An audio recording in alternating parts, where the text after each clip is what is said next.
ชยามิยามหังสวากขาตาภะคะวะตาธัมมัง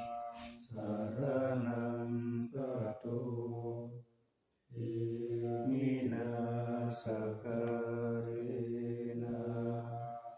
ตังธัมมังอภิปูชยามิยามหังสุปฏิปันนังสังฆังสรณังคัจโตอิมินาสการะนะตั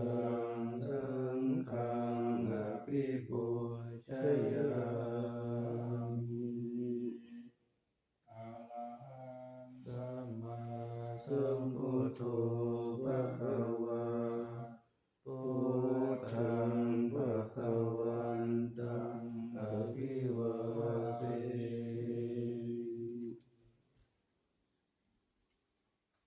สัพพะคะโตภะคะวะตาธัมโมธัมมังนัมมัสสามิสุปฏิปันโนภะคะวะโตสาวกสังโฆสังฆังนะมา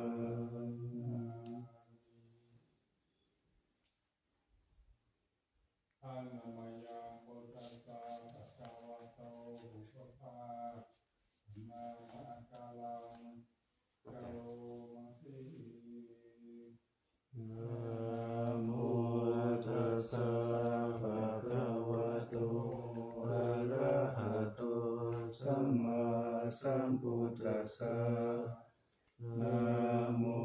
ตัสสะภะคะวะโตอะระหะโต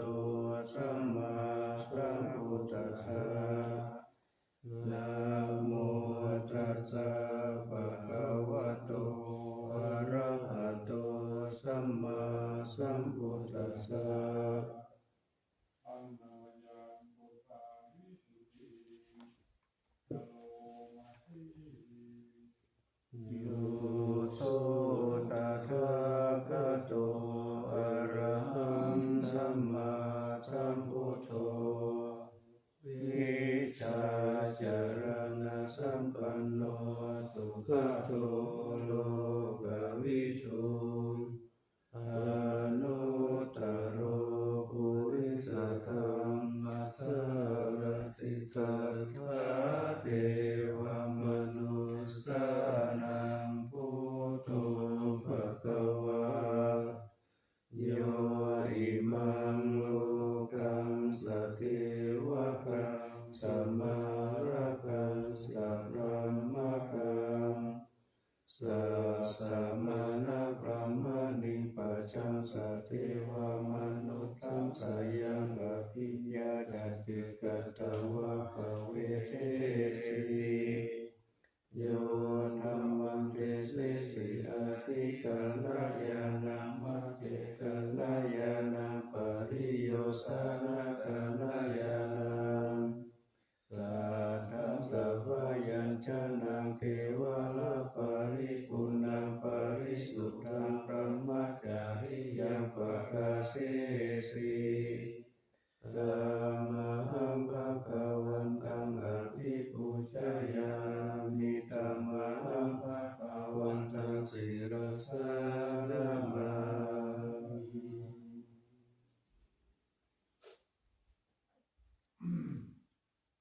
อะนะมะยังสังฆาภิกขุติกะโลมาสิโยโสสวะกะโตภะคะวะตาธัมโมสันติติโกภะคะลิโกเอ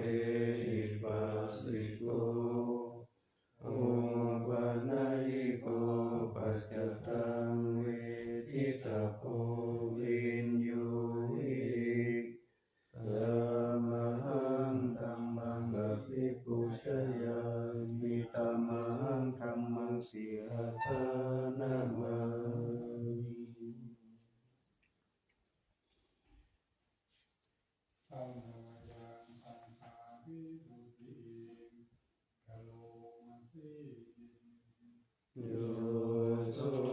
สุปฏิปันโนภะคะวะโตสาวกสังโฆอุชุปฏิปันโน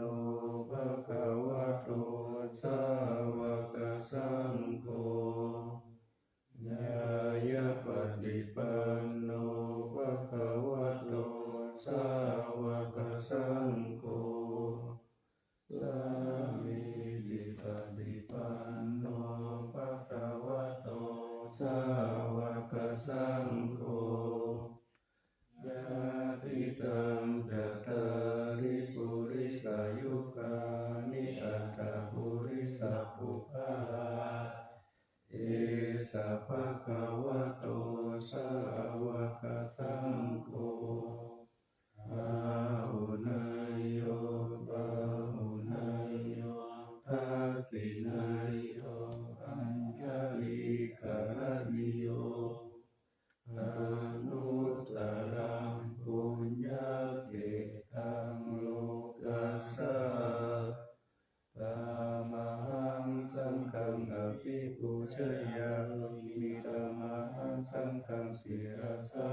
นามา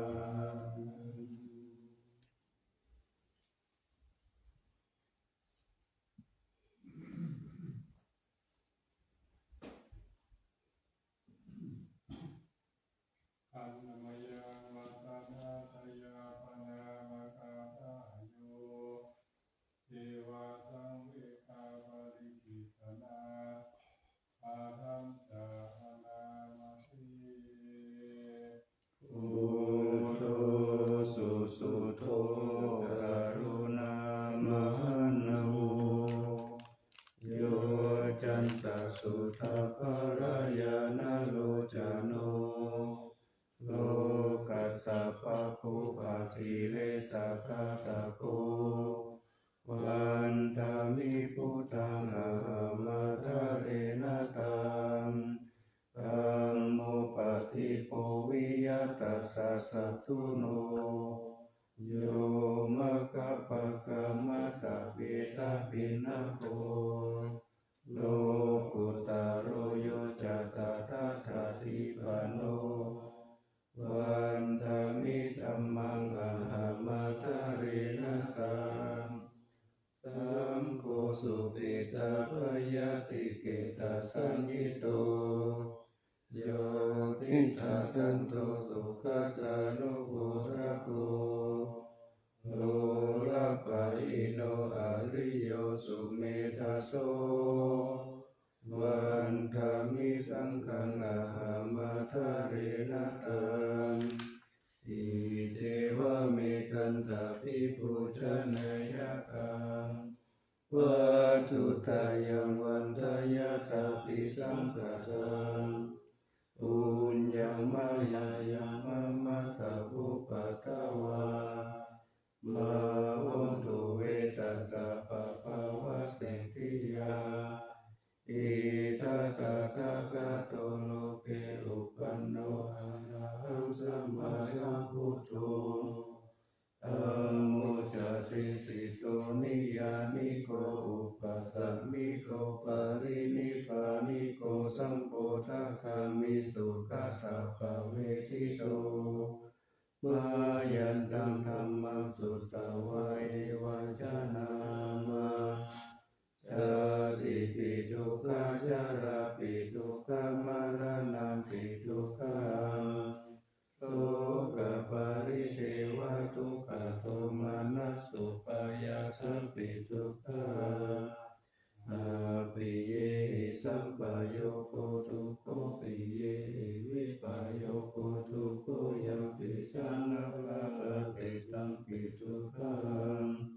สัพเพเทนะปัจจุปทานะขันธทุกขาสยติตังรูปุปทานะขันโตเวทานุปทานะขันโตสัญญูปทานะขันโตสังขารุปทานะขันโตวิญญาณุปทานะขันโตเยสัมปริญญา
ยัง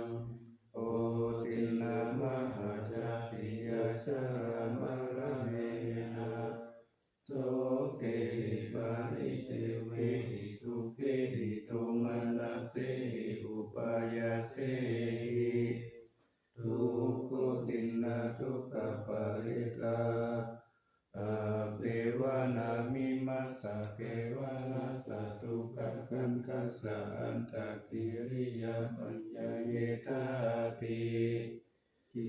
ระปะรินิพพุตัมปิตัมภะคะวันตังอุทิสสะอะระหันตังสัมมาสัมพุทธังสัทธาอาคารัสสะมะอานาการิยังปัปปะสิตาตัสสะมิภะคะวะติพรหมจาริยังจาราภิกขุนังสิกขาสัสสิวะสัมมาปันนาลังโนพรหมจาริยาหิมัสสะเทวะนัสสะทุกขคันคัสสะอันตกิริยายาสังวัตตุติ อันยาตังอันคาปัตตังเวทนาอาทังนะโมสีป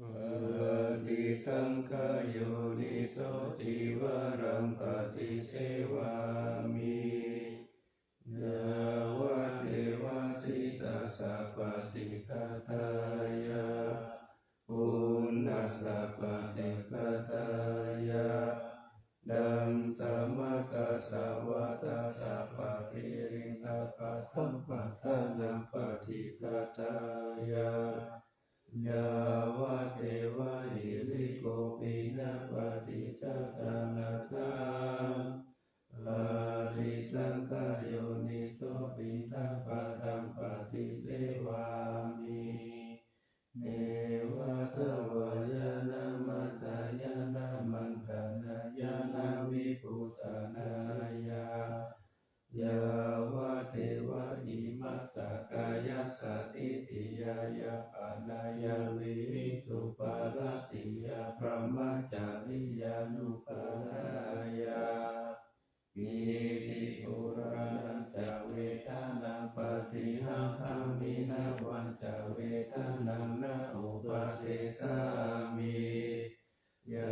ตาตาจะมิภวิสติอนาวัจตาจะภาสุวิหารโรจาติปฏิสังขโยนิโสเสนาสานังปฏิเสวามิ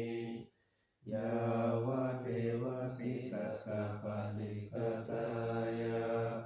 ปุณณสัพพติคตายะดังสมัคคสาวะตะกัปปะสิริสัพพะสัมปัสสะนังปฏิคตายะยาวะเทวะอุตุปาริสายาวิโนทานังปฏิสันนานาลามะทังปฏิสังขโยนิโสกิลานาปัจจายเปสัสสะปาริการังปฏิเสวามิยาวะเทวะอุปัฏฐานังวยาปฏิปานังเวทานังปฏิกตายะอาภายาปัจจปรมัตถายาติ อันนมยาปฏิทานาคาโยปนาสี ยะเทวตาสันติวิหารวาสินีทุปิกะเรปุติกะเรตาหิตาหิอาธัมมทาเรนะภาวันตุปุจิตาโตติกานุเตทาวิหารมันทะเลเลราชมัจจานาวกาจภิกขโวสารนิกาธานาปฏิอุปัสสกากามาจะเกสานิกามาจะอิสระสัพพะนาพุทธาสุขิตาภวันตุเตชาลาปุจจายปิจาอันตสัมภวาสังเสทกาตาอัฏฐาวุปปปติ ตังธัมมวรังปฏิจจเตสัพเพปิทุกขัสสะการุณตุสังขยังสัตตุจิรังสัพพังธัมโมธัมมัทธาราจะปุคลา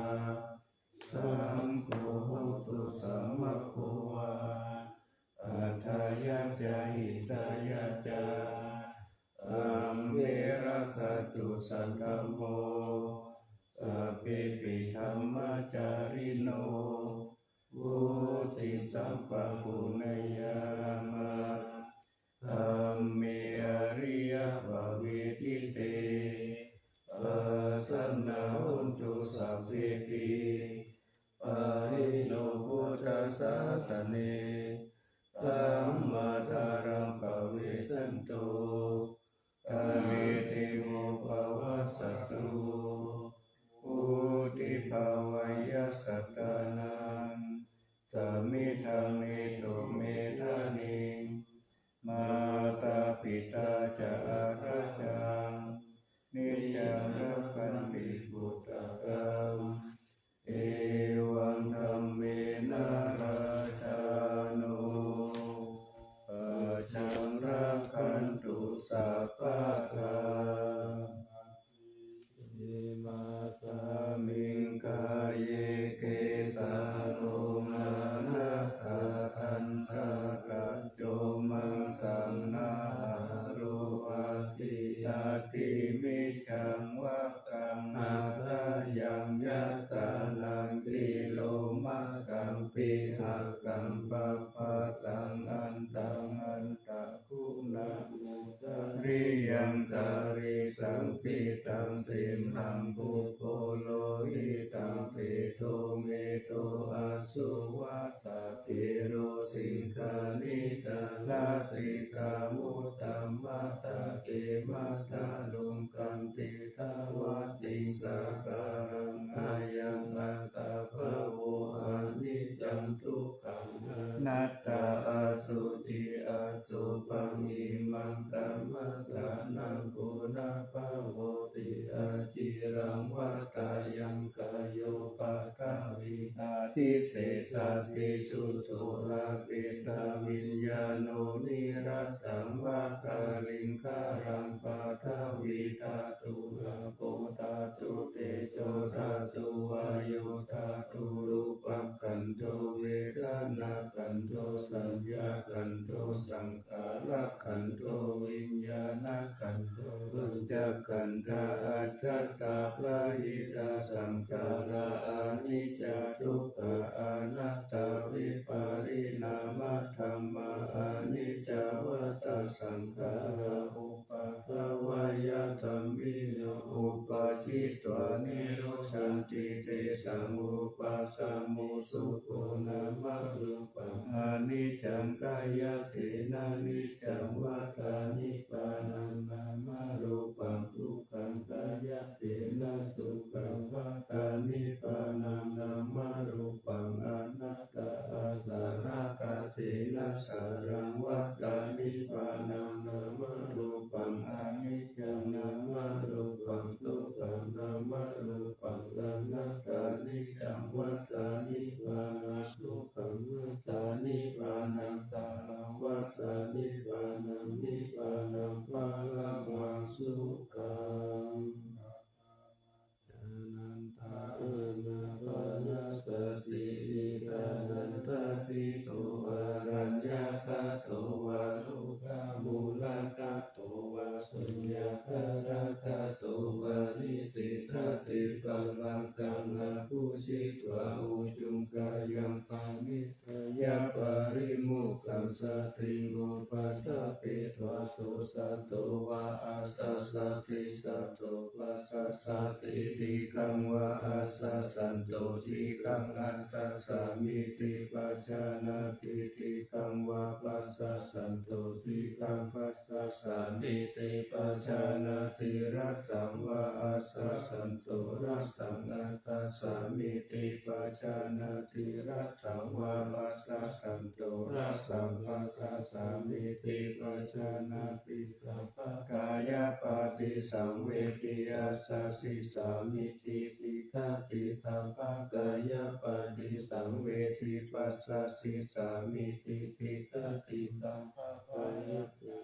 สังขารังอาสาสิสามิติสิกขาติปัสสังขยังกายสังขารังปัสสสิสามิติสิกขาติปิติปฏิสังเวทิอาสาสิสามิติสิกขาติปิติปฏิสังเวทิปัสสสิสามิติสิกขาติสุขปฏิสังเวทิอาสาสิสามิติสิกขาติสุขปฏิสังเวทิปัสสสิสามิติสิกขาติจิตตสังขารปฏิสังเวทิอาสาสิสามิติสิกขาติจิตตสังขารปฏิสังเวทิปัสสสิสามิติสิกขาติปัสสัมภยัญจิตตสังขารังอาสาสิสามิติสิกขาติปัสสัมภยัญจิตตสังขารังอาสาสิสามิติสิกขาติจิตตปฏิสังเวทิอาสาสิสามิติสิกขาติจิตตปฏิสังเวทิอาสาสิสามิติสิกขาติปาปิปโมทายัญจิตตังอาสาสิสามิติสิกขาติอาปิปโมทายัญจิตตังอาสาสิสามิติสิกขาติสัมมาทาหังจิตตังอาสาสิสามิติสิกขาติสัมมาทาหังจิตตังอาสาสิสามิติสิกขาติวิโมจายัญจิตตังอาสาสิสามิติสิกขาติวิโมจายัญจิตตังอาสาสิสามิติสิกขาติอานิจจานุปัสสิอาสาสิสามิติสิกขาติอานิจจานุปัสสิปัสสสิสามิติสิกขาติวิราคานุปัสสิอาสาสิสามิติสิกขาติวิราคานุปัสสิปัสสสิสามิติสิกขาตินิโรธานุปัสสิอาสาสิสามิติสิกขาตินิโรธานุปัสสิปัสสสิสามิติสิกขาติปฏินิสสานุปัสสิอาสาสิสามิติสิกขาติปฏินิสสานุปัสสิปัสสสิสามิติสิกขาติอายังอุจจารานันทาอานาปานาสติเมตตาจาอาสุปังมารานาสติอิติมาจาตุราระกะภิกขุภวายาสีลาวะอานันตวิทาระคุณัตโตนุสารังมุนิภวายาพุทธิมาภิกขุพุทธานุสติมาติโตสาวาสเนกิเลสิโสเอโกสัพพินิกาติยะอาวุโสสุทัสสันตโนปุจานันจะสัตตาระโหสัพพกาลกะเตธัมเมสัพเพสัมมาทายังมุนิสัพพกาเลนะปุจิตวะเอโกสัพพัญญูตังคะโตวิปัสสนาติวิจายสินาทิจารเนหิจัสสุสัมมิเตหิสัมปันโนภะคะนาเบหินายะโกสัมมาคะโตสุปันธานังอะโมภวัจจโนจัสสุทิวิตัสสะวิโลกัสสยตานิราวสิจัตโตวะเนเกหิปุโนเกหิสัพพะสันตุตโมอะหุอะเนเกหิอุปเยหินาราคัมเมตัมเมหิจะเอโกสัพพะสัลโลกัสสะสัพพะอัฏฐานุตัสสะโกภะคายะอิสาริยาทินังคุณานังปะระโมนิธิปัญญายะสัสสะปะธัมเมสุการุณาตัพพะสันตุสุอัตตถานังปะ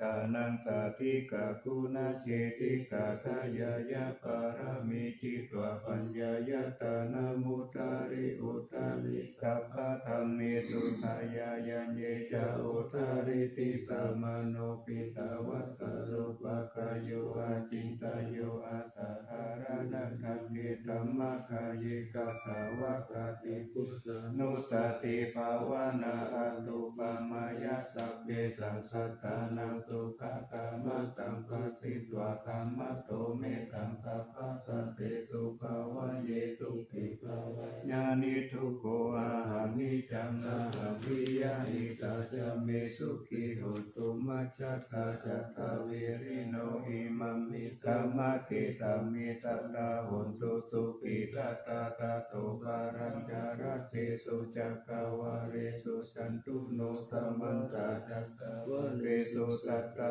นันติสุปานิโนสุขิโนภุคลาภุตาอัตตาภวะคตาติยงตถาอิติภูมิเทวะอาริยนาริยาปิจเทวนาราอัปปายตาทัสสะทิสาสุจติเมตตานุสติภาวนาอวิญญาณสุปานิปัสสวิญญาณตุภังอิมังกายังตุปะโตปัสสังอาตุปังภาวะเยยติวันนาสันตานากันเตอาสยโยกาลตะโตตถาปฏิโกลานิกาเยเมกุณาปานิกุสุรตาปฏิตามหปิกุณาปฏิกุจังกายานิทิตังอาคาโรหิอาสุจิงตัสสะกายเยเมกุณาเปติตันติเมกินิวะกายโยยังอาสุจิสมุติโตอันโตอาสุจิสัมปันโนปุณาวะจันปุติวิยาอาสุจิสังฆเตนิจัญญาคาเมทัคคาตาริกานานาคิมิวะกุลาวะสุภกะนิกาวิยากันทาปุโตโรคะปุโตวันนาปุโตสัมมุสโยอาติติโสติกิปุโสปะตินาคุนามุปะโมติอาสุปานุสติภาวนาภาวตาติปะตุญญายาสายุสันติยาคายังปารุปมายาสัพพะสัมภาวะเยมารานาสติมหาสัมปติสัมปทายาตาสัตตมัตตายิตาตถามาริสามิมารานังมัมมะหิตติอุปติยาสเหเวธัมมารานังอัตตังสัตตมารานัตายาโอกาสัมวัตโกวิยะเตตติอิตกังอานิวัตตังสัตตังธัมมานุตตังชีวิตังอุทยาอัตถังตุปุระอุตาวาลาราราชิกาลิกายังคาตาโกวาริปุตตะสัพพะตาปิ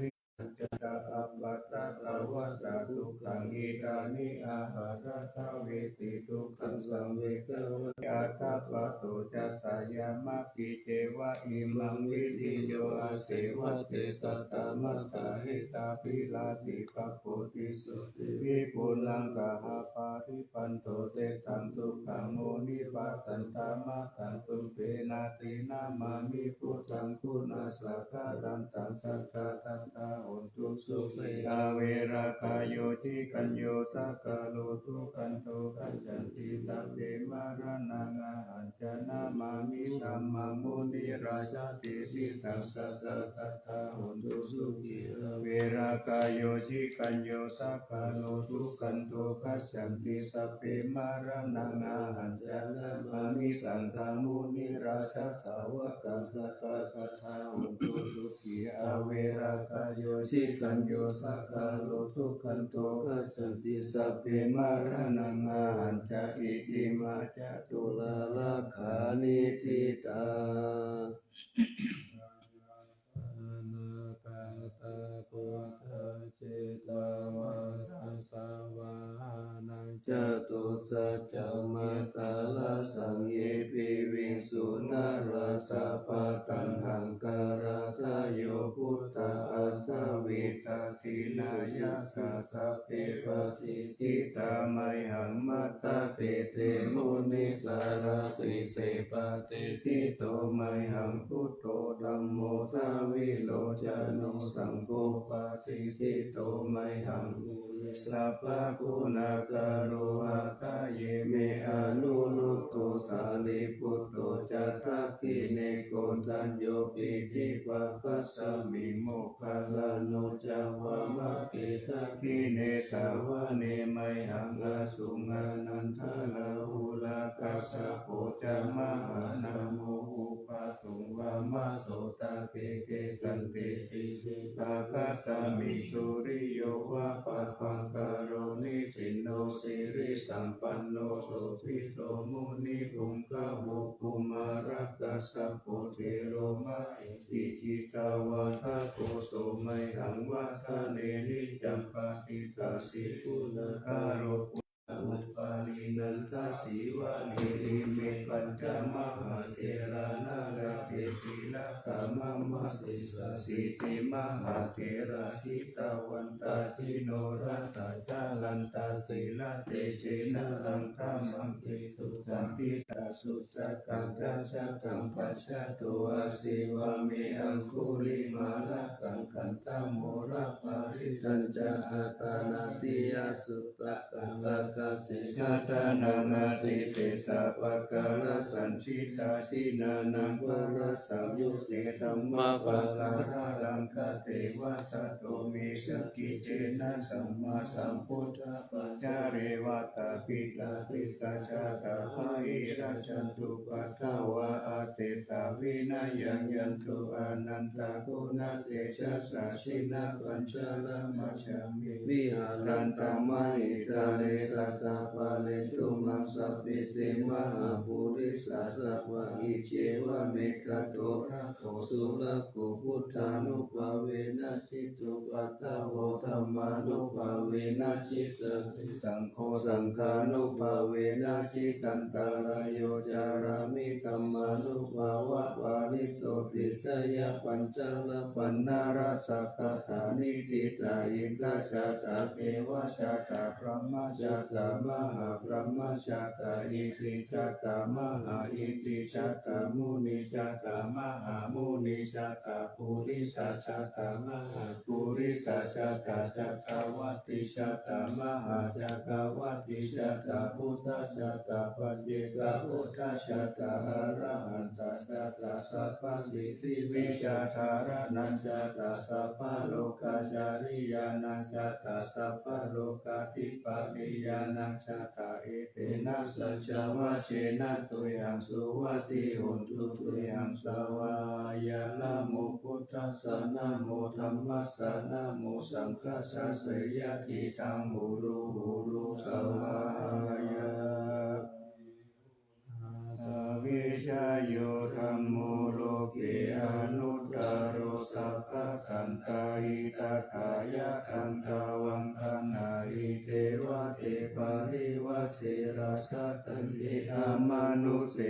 ปาวะเทปายะเกนะเทวิเสปุเตอะกาลมาราเนนะวาสัพพะสัมมามารานามุตโตปะเตตวะกาลมาริตังทัสเสวะอนุภาเวนะหุนตุเทโวสุขิตตาตุตตาสีลังสัมมาทายะธัมมังสุจาริตังจาเรตัสเสวะอนุภาเวนะหุนตุเทโวสุขิตตาลิกิตังเยเสตังปูชันทารานังวาจานังคารุงปาเรตังเปตานังตุตวะตัสสะอายุภาวะตันติสักกัตวะพุทธารักานังโอสัตตังพุทธัมมังวารังมิตังเทวมนุสสานังพุทธเทเชนะโสทินานัสสันตุปัตตวะสัพเพทุกขาอุปัสสมิตุเตสักกัตวะธัมมารัตตานังโอสัตตังพุทธัมมังวารังปาริราอุปัสส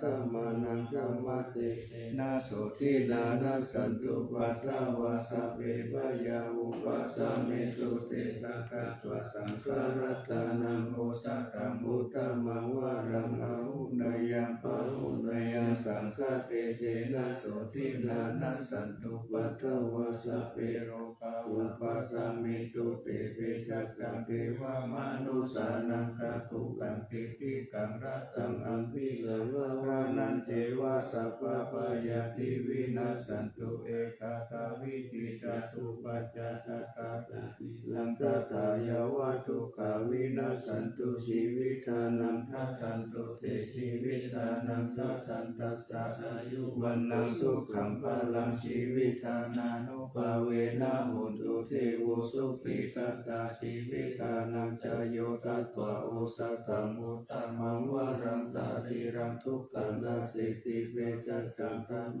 นุตตมังตัสสะมะกริยาคันลายานานิจายาสัมปารายานันตุญญานิปาลาโลกัสสมิงปฏิตาโหติปานินังอิมินาชีวิตาเนนะตุมากังเริงภวิสติติกาโยกัสสัทธาโหตุสุขิตาโหตุสัพพทาโยสุตตาสิสักขันจันติละวันติสุขติสุนานาทานังวรังตัตวาชีวิตานังมหาภลังเอวังมหิทิกาเอสายาทิตังปุญญาสัมปทาสัตตมาธิราภัสสังสันติบันทิตากาตาปุญญาตันติอาทิอุณาสาวิชยโยนิทิโต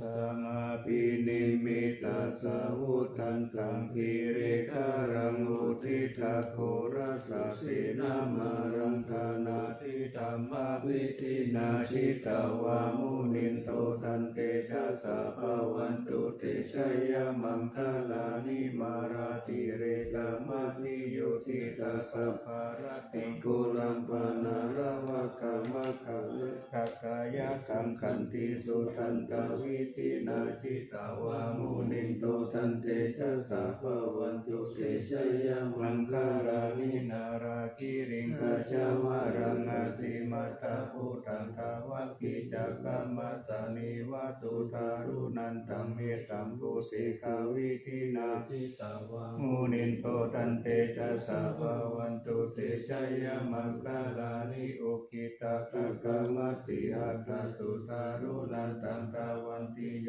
จนะปะทังภูริมาลาวันตังอิติปิสังฆตามโนสิกาวามุนินโตตันเตชะสะภาวันตุเตชะยะมังคลานิกัตถวนากัตถามุตตารังอิวะกัมวินิยาติจายะตุตาวาจานังเจนะกายะมัชเชสันเตนะโสมาวิธินาทิตาวามุนินโตตันเตชะสะภาวันตุเตชะยะมังคลานิสัจจังวิหายามัตติสัจจังกาวาทะเกตุงวัฏปิโรปิตามานัง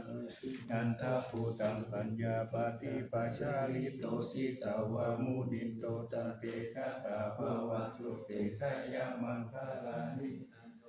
นันทภูชาสังวิภูตังมหิติภูเตนะเถระภูชาเกนะธรรมะปะยันโตอิทุปะทิสาวิธินาชิตาวามุนินโตทันเตชะสะภาวันตุเตชะยะมังคลานิอาหาทิติภูชาเกนะสุทธาหะตังกัมมังวิสุทธิสุทธิมิธิภาคาภิตานังยานาคาเทนะวิธินาชิตาวามุนินโตทันเตชะสะภาวันตุเตชะยะมังคลานิเอตปิพุทธชยะมังคลาอัตถกถาโยวาจโนทินาทิเนสารเตมะตันติหิตวานาเนกาวิวิจาริจุปทาวานิโมขังสุขังอาทิฆามายานาโรสัพพัญโยมหาการุณิโกนาโตหิตายะสัพพปานินาปุเรปะปารามิสัพพปัตตุสัมโพธิมุตตะมังเอเต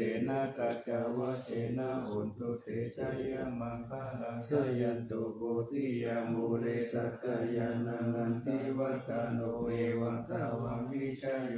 วิจยสุสยามังคาเรอาปาราชิตาปัลลังเกสิเตปะทวิโภคาเรอาภิเสเกตาภาพุตานังนาคปะโตปะโมทัตติสุนักขตังสุมังคลังสุปะปะตังสุโหติตังสุขโนสุมุโมโตจัตสุริตังพระมัจจาริสุปัฏฐกินังกายกรรมังวาจากรรมังปัฏฐกินังปัฏฐกินังมโนกรรมังปณิทิเตปัฏฐกินังปัฏฐกินังนิกัตวานาลาภันตเตปัฏฐกิเนวานิกายาตาเปนานัตตาวานิโนนามันวะเยนะอาคันจุงเยสัญเยสัทธิสาสาหาปาวทัสสะทิมาคิลังโกคตินะมานาสาวังทักขิโมคตารังนาคังจันทาวะอาสิตาทิตังสุปรมาปารมัตโตจักขุตาอิติมัตโตสหัสสนังคุมาโรติโตจัก สุปะคะ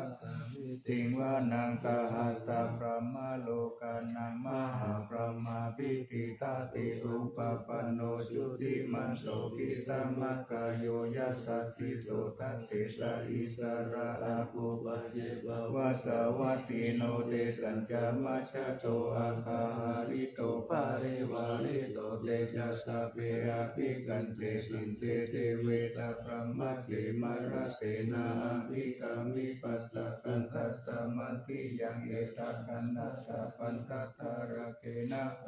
มันตุโวสัมมันตปาริวาเรธรรมวุมุจิตาโตจินังอิทิตาธรรมหาเสโนกันนาเสนังอเปตายิปานินาคาลามหัจจสลังกัตวานาเประวังยะถาภวุสะโภเมโกทานายันโตสาวิจุโกทัตตะโสปัจจุทาวัติสัพพุโตอาสายังวัติสัญจาสัพพังอภิญญายะอิตวานาจักกุมาตโตอามันตายิตัสสะสาวกิสาสเนรติมาระเตนะอาภิกันตาเทวิชานาตาภิกขโวเตจาอัตตะปะมะกะรุสุตวะพุทธัสสะสะนังวิตาระเกมะกะมุเมตังโลมัมปิเอชะยุสัพเพวิติตาสังฆมาพยาติตายะสัจจิโนโมทันติสาภูเตสาวกเสสะนิสุจติมหาธรรมยสุเตจาตุมังคาระสุตะเกตติเตระหุโลวะเตธัมมัสสะเกปะระภะเวเทวตามิติตาตาอัปปมายะอนัปปะกะธัมมาภิสัมมาโยเจตาคานานาโตอาสังคโยติสัมมาคัตตานิภูมานิวายานิวะอันตาริเกตาเปวะปุตตะโสมานาภวันตุอาโตภิสักกัจจสุนันตุภาสิตังสุภาสิตังอิติติโวภาเนมุปุญเยสตุปัฏฐการังธัมมุปาทิสังอนุการะกานังตัสสะมายิภูตานิสัมเมนโตสัพเพเมตังกโรธัมมานุติยาปัจจายปุติสุปาระหังกัตตปฏิกายทิวาจารโตจหารันติเยปะลิปัจจุปการังอภิกังกามนาติโกมานุสัตานุกานุภาวะอุตวิเตเตละมหิทิกาจาทิสัมมานามนุเจ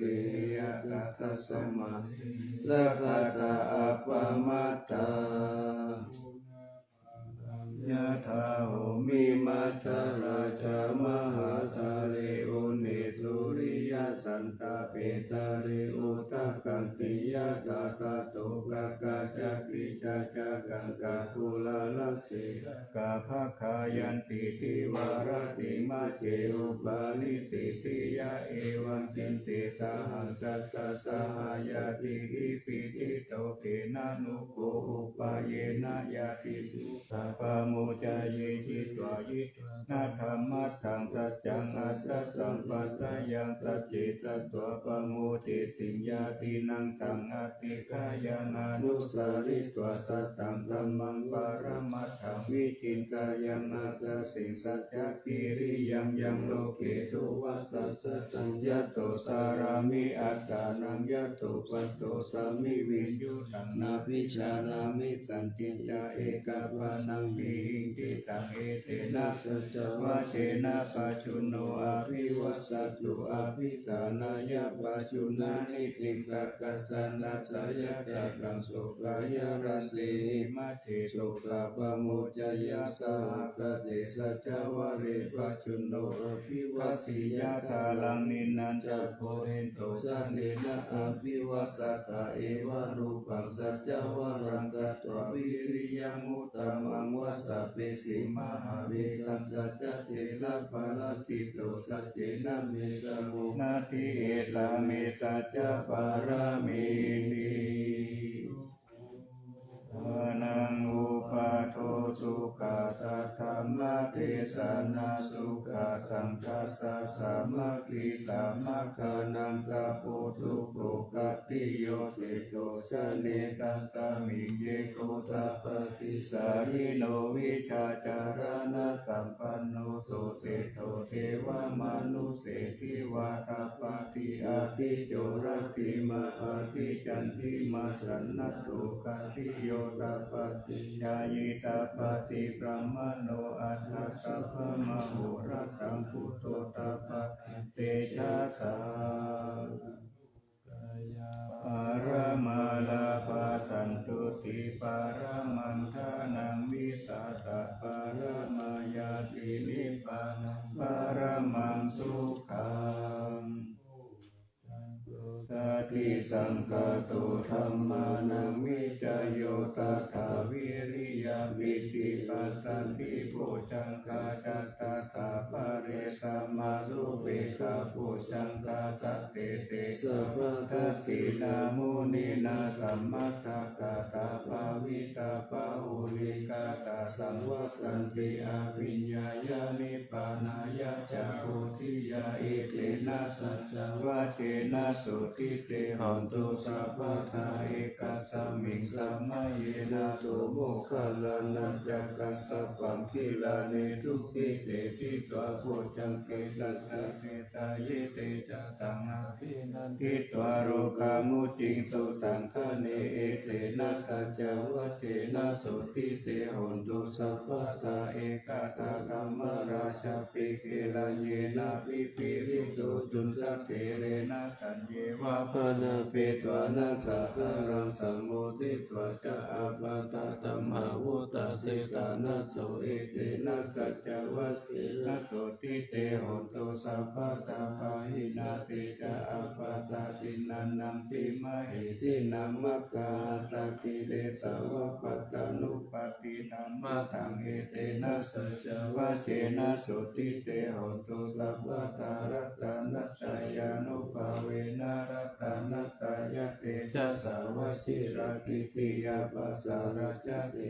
นารินทิราอาโรกาอภยาหุนตุนิทุกานิรุปัตวาติตายุกาภลสัมปันนาวันโนเศรษฐาสุขีทิตาเอเตนะสัจวะเชนะโสติตัสสะหุนตุสัพพะตารัตนัตตายานุภาเวนะรัตนัตตายะเตจะสาวชิรากิติยาปัสสาราชติตานารินทิราอาโลกา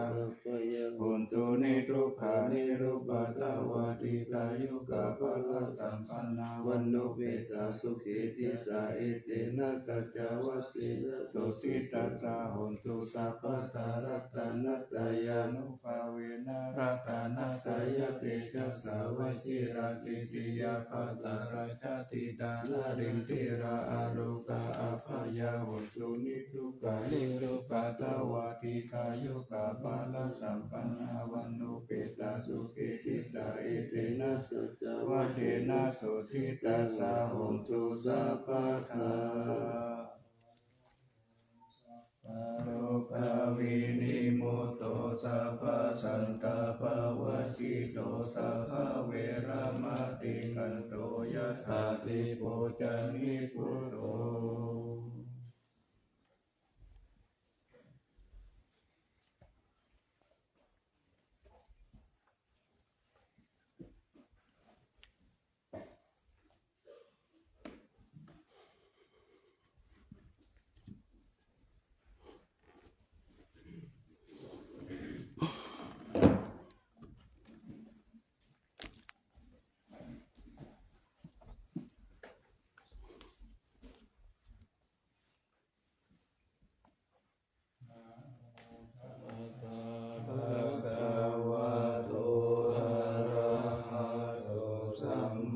สัมพุทธัสสะนะโมตัสสะภะคะวะโตอะระหะโตสัมมาสัมพุทธัสสะนะโมตัสสะภะคะวะโตอะระหะโตสัมมาสัมพุทธัสสะ